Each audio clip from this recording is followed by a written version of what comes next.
On today's show, we're talking Liberty University hockey, and we'll be joined by the voice of the Flames, this guy, Rhett McGibbon, to break it all down. And if that's not enough to entice you, we've got the two best hockey analysts money, or should I say Timmy Hortons, can buy.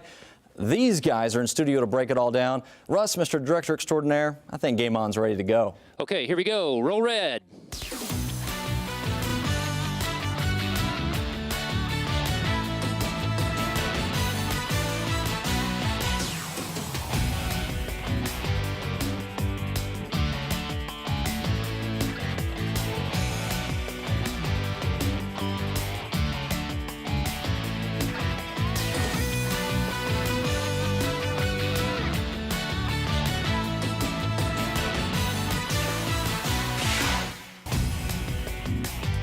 Welcome to this special edition of Game On. We hope you enjoyed your Christmas holiday and got everything you asked for. I'm Matt Warner. He's Matthew Bird. Today it's all about the ice. We take a look at the Liberty Flames hockey season at the halfway point. Birdie, I know you produced every one of these games. What stuck out to you so far? Matt, I tell you, it's been an interesting season so far for sure. A lot of surprises from the new guys and a lot of great play from the veterans like Lindsay LeBlanc, Matt Sherry. But in my opinion, it's been a roller coaster schedule so far, if we're honest. Yeah, let's break down the fall schedule for the Flames thus far and how that went. It all started, of course, back in September. The Flames only facing one ACHA opponent in that first month, but it included a key victory against the Naval Academy. Now, October would prove to be an uphill battle for the Flames as they faced the last three ACHA tournament champions. They were able to split their home series against Davenport and Arizona, however. Keeping on that uphill battle, November would prove to be a good testing ground for the Flames as all the opponents they faced were ranked in the top 25, and they fought a hard road trip going into Michigan. But thankfully, December right around the corner didn't come quicker, and the Flames enjoyed a much-needed rest, only having to face the Hokies of Virginia Tech in a 7-3 spanking. Now joining us, two guys that were along for the whole ride, and they enjoyed every minute from the broadcast booth, Brandon Coburn, Pat Strawn. Guys, thanks for coming in. Thanks for being willing to sit down. Listen, the goalie situation. Early on, we've had 4 starters in this season. What's going on with that? Is there a controversy in the goalie situation? I think there must be some sort of injury bug going on with Liberty hockey goaltending. It's been a carousel. I think they've had 4 or 5 different goaltenders this year. I'm hoping that next semester it's different with some of the guys coming back in net. So much talent on this squad. I think we know that. Do you feel like they've reached their potential yet? Do you feel like this first half of the season maybe they didn't quite achieve as much as you thought they could? No, they definitely didn't achieve as much as we thought they could. And part of the reason is all the injuries that were plaguing this Flames team. I mean, there was no consistency going on with any of the lineups. Had to constantly change, not only from the forward lineups with the forward lines that they rolled, but also in the D pairing. So it was very hard for them to get consistent play out of not only the incoming freshmen, but even your vets. Well, speaking of consistent play, Brandon, it seemed like on the road they'd be in games right to the very end and then just somehow lose games they should have won. What was up with the road game? Not even the road. It was home. It was all season long. This team lost to Naval the first week of the year. And then right after that, they lost to Arizona. Games that they should have been winning, they weren't. And that was because it wasn't terrible games. It's because they're playing 45, 50 minutes. They took a couple shifts off, and it was in the back of their net. You know, penalties have been an issue at times, but it seemed like later in the year they've gotten perhaps a little bit more disciplined, stayed out of the box. Have you noticed that? What do you attribute kind of the change that we've seen as far as that goes? Well, you definitely have to contribute Kirk Handy definitely helping this team. He's definitely been talking to these guys about being more disciplined on the ice because, as you just talked about, Warner, that the first half of the semester, the team was being plagued not only with injuries but also the penalty minutes, and that killed them and allowed a lot of teams to come back and then take advantage and then pretty much beat them in the shootouts because they had 4 shootout losses. Let's talk about opponents, get a little opinion from both of you guys. This schedule early on here, first half was a tough one. They scheduled a lot of good teams. What did each of you take from this? You know, they played well at times, but at other times, like we said, it was inconsistent play. They just weren't able to win some of the games that they should have been. And this team has proven that they can beat the best teams in the league, but they can also play down to the level of some of the other teams. Hopefully second semester they can start to figure things out, maybe gel a little bit more, and start to go in cruise control mode before going into the national tournament. Pat, you agree, disagree? Yeah, I would 100% agree. I mean, they're one of the best offensively minded and scoring teams in the country. They've been historically known for doing that and actually been very good. The past 3 seasons, they've placed in the top 10 as far as goals for. Now, they have to just continue to keep that consistency and remember to play a full 60 minutes of hockey. Keeping with that schedule theme, guys, I mean, it doesn't get any easier here in the spring. You're talking about Rochester, Ohio, Delaware, Oakland, Minot. These are some quality opponents as they prepare to hopefully go and have success at Nationals. When you take a look at this schedule, I mean, are you a little concerned with how they played, or do you feel like you talked about, they're going to be able to rise to that level of competition? I'm excited because they're playing some of the top teams. Ohio, Minot's coming down, and that's right before going into the national tournament. That's great because in the past years, they play some junior teams. They play a light game before going in and playing some of the best teams. This year, it's a different story. They're playing the best teams before going to that big tournament. I like what they did. I would definitely have to agree with that. I think that this will be huge for momentum going into the national tournament. Also, you have to remember, 6 of these last 7 teams ranked. 3 of them are in the top 10 in the country. It's definitely going to help them for a much better ranking going into the Nationals. All right, guys, don't go anywhere. We got more with you, but if we're honest, we know why everybody's here. Mr. Warner, we know. Skate on over there. Get to the business. I can do that. You know, we're a show by the people, for the people, right? We just give the people what they want. Abby doing a nice job over here. And people want Warm, Hot, and Fuego. They want this guy, Rhett McGiven. He joins us now for a staple of the program, Warm, Hot, and Fuego, a hockey edition. Thank you so much for joining us today. Rhett, let's get right down to it. We begin, as always, with Warm. Taking a look back at this first half of the hockey season, who was your Warm performer? Warm performance says 2 goaltenders. The 2 guys that came up from D2 and D3. Start off with Ian Harris. This guy must be living right with Christ right now because he's the only D1 goaltender that didn't get injured. You know, you got to give this guy credit. When everybody else was dropping like flies, he somehow steadfast in there. He didn't steal games, but he was solid. He gave his team an opportunity to win. And then you got to go to Kerry Byron. And, you know, I'm really proud of this guy. He's like a human yo-yo in his 4 years here at Liberty. You know, he played D3, he played D2, he played D1, and he came in, and a lot of people were wondering, hey, how's he going to do? Boy, stood on his head. That first game he came in relief, stoned Davenport in the 3rd period, unfortunately lost in the shootout. But those 2 goaltenders, if it wasn't for them, they'd be in a lot worse shape than ranked 11th. Yeah, you know, goaltending is something you've talked about a lot in this fall. All right, we move on now to Hot.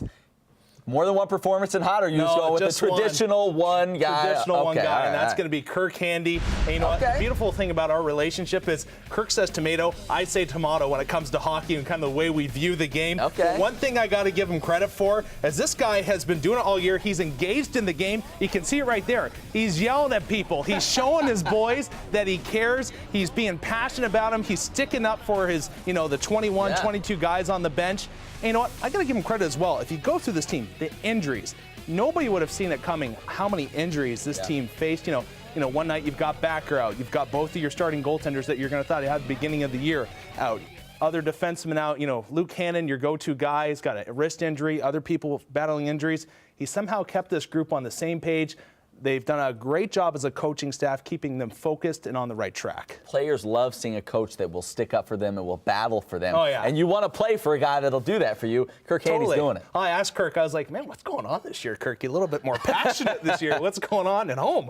But no. To me, Things are great. Things are great. Fantastic. But he said, you know, I got to stop yelling at the refs. I'm getting a little bit too worked up early in this season. But, you know, it's good to see him passionate in the game. We don't mind getting worked up here, Warm, Hot, and Fuego. We lead up now to your In Fuego performer, and that would be who? That's Luke Hannon. You know, I said earlier in the year this guy could fit a puck in a tuna can. I did the research. It is possible. It's possible. It is possible. Good. 56 points on this season. What can this guy not do? He has been absolutely fantastic. And you know what? You got to give it to him. He's a sniper, playmaker, grinder, finesse player. The beautiful thing about this guy, though, is he makes everybody around him better. Luc Simon, first-year player, only 18 years old. He's top 10 in the nation right now in scoring. In all honesty, I don't know if he has that much talent. He'll get there. Like, he's got the ability. But right now, Luke Hannon is the guy that's propelling him, making him a better player, and the stud that he's going to be, and he is right now. Luke Hannon, boy, in Fuego, Canada A. I know we got that up on the back here, but you know we're giving it to American. He's from Buffalo, but he deserves it. Good stuff by Luke Hannon. Right, good stuff by you as always. We'll hear more from you coming up later in the show. Good. For now, Bertie, let's send it back over to you.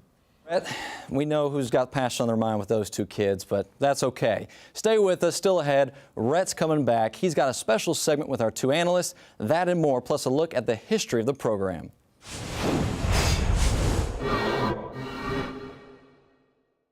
I'm music artist Toby Mack. I rap, I sing. I have a band called Diverse City.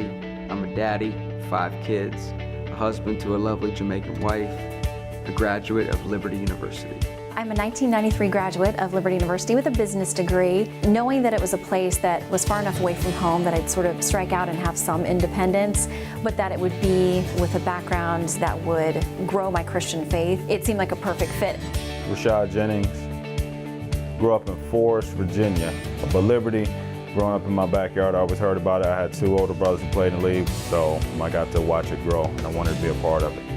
Courtney Garrett. I'm now currently Miss Virginia 2014. I graduated from Liberty with a major in communications for advertising and public relations, as well as music and vocal performance.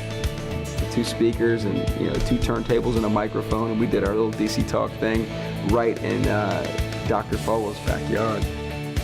Just some friends that got together, serious about Liberty, was serious about their school, serious about their craft in which they wanted to study in a profession. And we made a package that we're going to stick together. And as a university, I think we should stick together.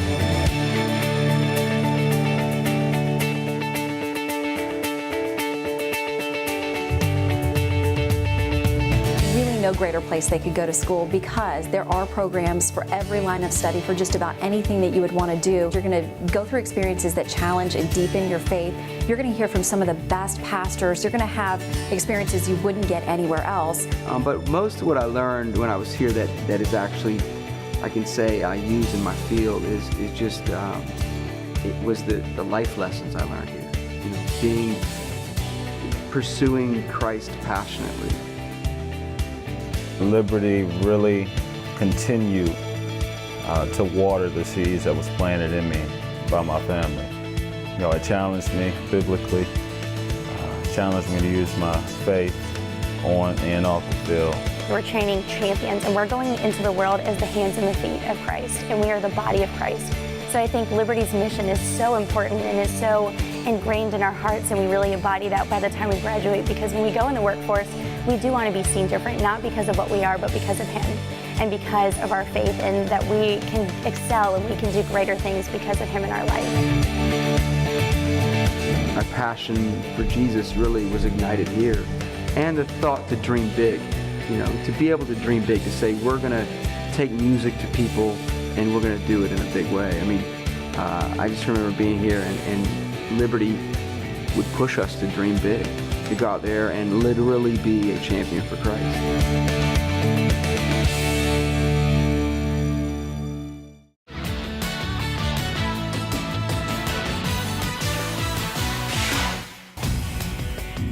Welcome back to Game On, and welcome to a new segment we have called 4 Lines, and where these guys get to kind of express some of their opinions about Liberty hockey so far in the year. And if you don't agree with them, make sure you get on our Facebook page and tell them why. But guys, let's start with line 1 here. Biggest surprise so far in the first half of the season for Liberty? I got to go with all the injuries. Every time I showed up to the rink, it was another goalie going down. Yeah. And it's not often that goalies get hurt, but it was Matt Pennell, and it just kept going throughout the lineup. We had 3-4 goalie injuries this year.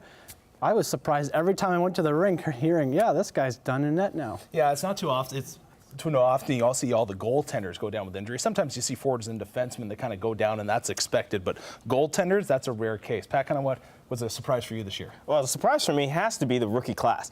I never thought that the class would be living up to the hype that it was. This is the best class probably since Dave Simoni's class and Kyle Dotson. Both guys were multiple All-Americans for it. This class has been it's a better lights class, out. In my opinion. I agree. Yeah. It's been lights out. Luke Hannon and Luke Simone have been lighting it up for this team. They've obviously been the highlights for this class. But you even look at it, you got Colt Steele, guys like Josh Halpenny, Paul Lamoureux, Grant Garvin, Ben Hughes, all capable guys who have proven that they can step up when the team needs them to. Yeah, and kind of going along with that classing, we give the players the great deal of effort and credit that they deserve, but the coaching staff here, going out and recruiting all these guys, has been fantastic as well over the offseason. Yeah, absolutely. And the thing I like mostly, half the team's American in this recruiting class, so that's got to be a great thing. Yeah. Let's take a look here at the second line. Peter Shantz and Ben Hughes, 2 defensemen, and we've always known that the Flames, they've desperately needed defense in the past. What kind of contribution have they made to this team, in your opinion? I want to start off with Shantz. This guy is a monster.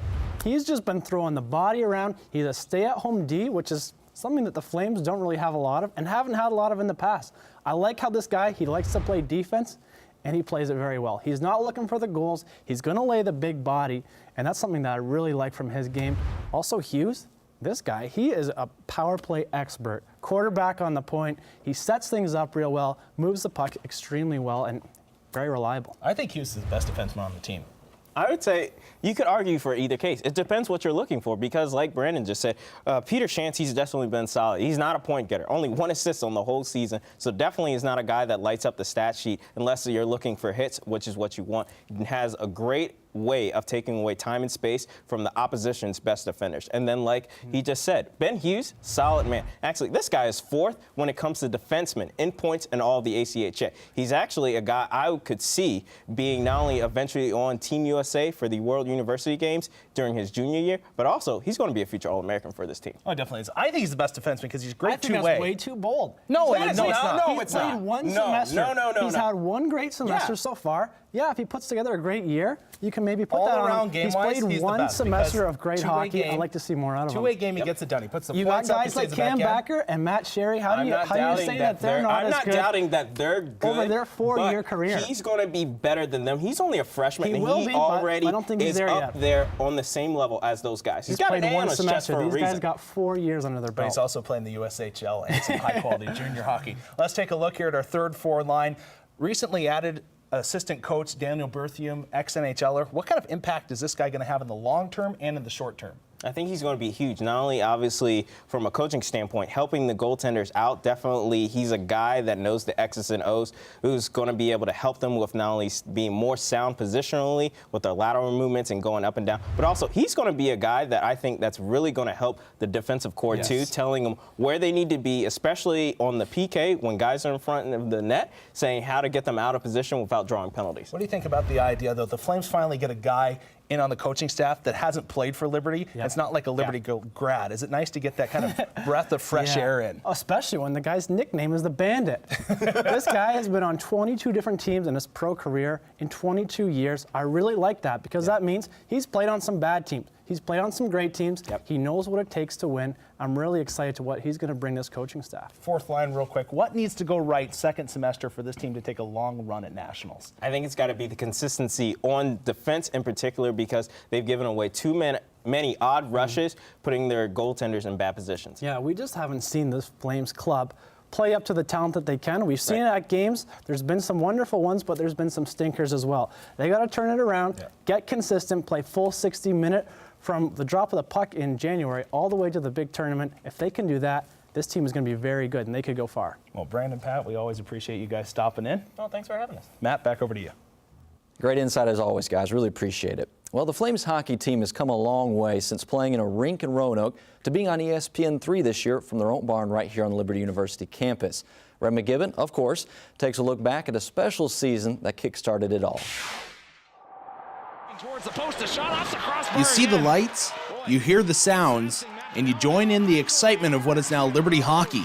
Rewind 17 years ago and you'll find a very different story. Liberty hockey didn't have a season in 95-96, but they did hire a head coach that would put Liberty on a path to their recent success. Corrado had lots of excitement, lots of enthusiasm, and it was contagious for the players and for us, you know, with the fans. One thing he really tried to do was to bring the professionalism of the program. Remember the first thing that happened when we got to Charlottesville, that first game of the first year was we had brand new home and away jerseys, and you know, that really started to catapult our team to where, you know what, we really felt like we were invested in, and really, you know, it was a really good start to my career at Liberty, but also a new era in Liberty hockey with Corrado. I got a phone call one night from a guy named Andrew Barron. He introduced himself to me as a hockey player and told me that him and a few guys are trying to get the team back together. And they had a faculty advisor by the name of Myron Penner, who told them that he will be the advisor only if they could find a coach. So I remember coming in for an interview, but I was being interviewed by players. And so they asked me a bunch of questions, I asked them a bunch of questions, and at the end of the night I agreed that I'd be the coach, and that's how I got started. That would be the easy part. Next up would be getting the team back on the ice after having a season off. I think Liberty had a debt with the Roanoke Civic Center that until the debt was paid, we weren't allowed to rent ice. Andrew Barron told me that Dr. Falwell took money out of his own pocket and paid the debt for the team so we could start up again. So the 95-96 season was just a few exhibition games, but the 96-97 season was when we had enough money together to rent ice, to get some practices going, and to be part of the ACC. So I figured out how to get into the ACC. I made a few phone calls, and we were in the ACCHA with teams like Duke, UNC, Virginia Tech, University of Virginia. Getting into the ACCHA would be a turning point for the Liberty Flames. The team battled through their first year in the ACC and barely made it to the playoffs. We got in and we were the 4th seed and we played UVA that night. I thought that the University of Virginia was a far superior team in terms of talent. One of the things I remember was our goalie Corey Waluchow stood on his head. I want to say the shots were 2 or 3 to 1. And UVA really deserved to win that game. The game went into overtime, but it was one of those games that went back and forth, back and forth. They get a goal, we get a goal, they get a goal, we get a goal. The University of Virginia pointman shot the puck from the point. I think it was Andrew Tatry that blocked it. Him and Neil went in on a 2-on-1. They missed the 2-on-1. They got the puck from behind the net. Andrew Tatry scored the overtime goal to knock UVA out, and the place just went crazy. Our bench erupted. It just went completely berserk, and it did feel like the championship game. To me, in many ways, it was. The Flames would go on to win the ACC, beating UNC 4-2 in the finals. It was a key moment in Flames hockey history, one that helped bring the success you see today. There was pivotal points in our 30 years here at Liberty Hockey. That was a pivotal time for us, and really showing that we were of the class of the league that we were in the ACC at that time.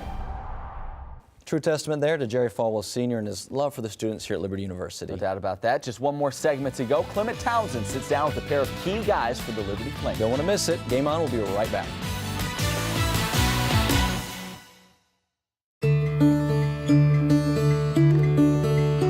I'm a 1993 graduate of Liberty University with a business degree.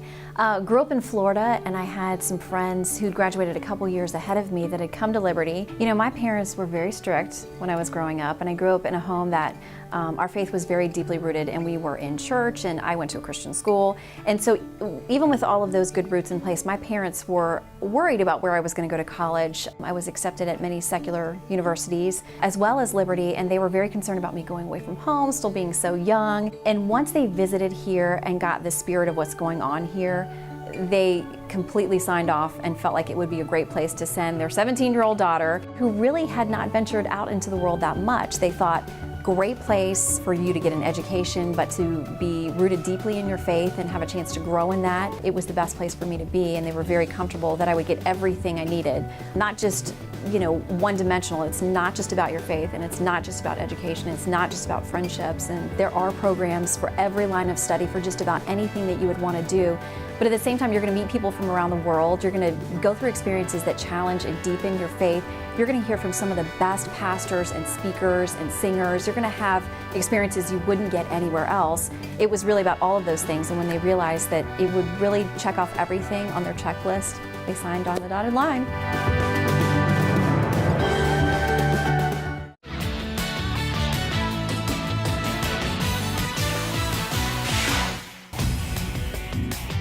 Welcome back. It's been said no friendship can compare to the bond between brothers. And in the case of Luke and Jake Hannon, that bond has brought a life change both on and off the ice. Jake, of course, is an assistant coach for the men's team, and Luke, the star forward. To get some insight into the journey that brought them here, Clement Townsend is sitting down with them right now. Luke, let's start with you. You took 3 years off from the game of competitive hockey.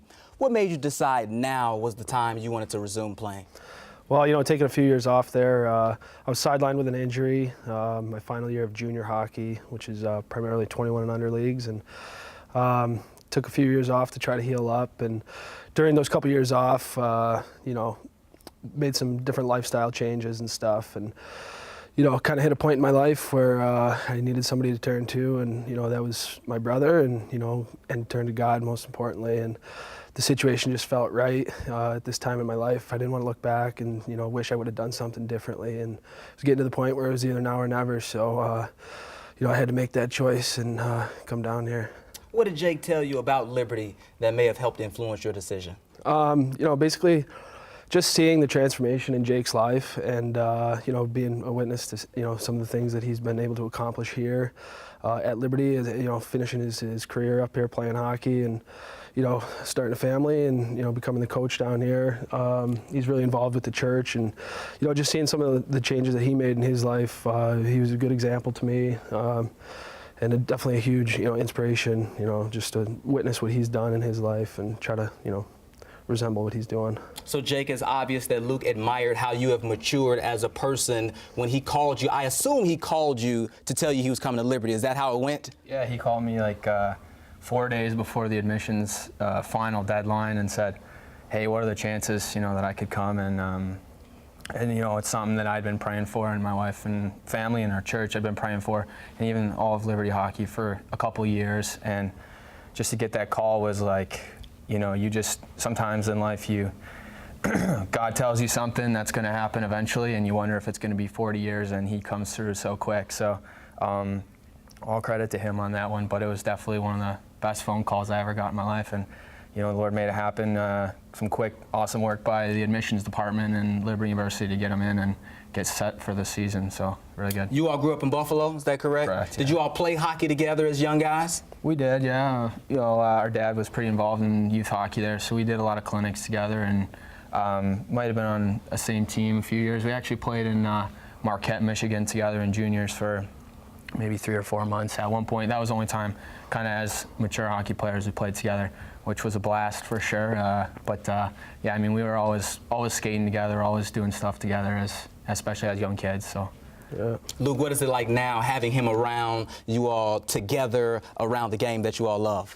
Oh, it's great. Jake's got a real high hockey IQ, and he has a lot of knowledge for the game, and being able to learn from him. He's working with the forwards this year, and I'm a forward, I'm a right winger, so he's been able to, put me in the right situations, as far as special teams and in 5-on-5 as well, and just being able to learn from him and absorb all the stuff that he's got going on is definitely a huge impact on my career, trying to reach my full potential as a player. Now, when you played here, you were Defenseman of the Year, though. So how did you end up working with the forwards? What's going on there? That's just kind of the way it happened. And Kirk Handy, our head coach, worked with the forwards last year, and that was my first year coaching. He kind of eased me into things and worked with the special teams a little bit. And this year, they were gracious enough to give me that role with a little more responsibility, and it's been an absolute blast. And I just try and bring, like Luke said, just try and bring the X's and O's and just the smarts to the game. And these guys go out there, they're the ones with the skill, and they do it. So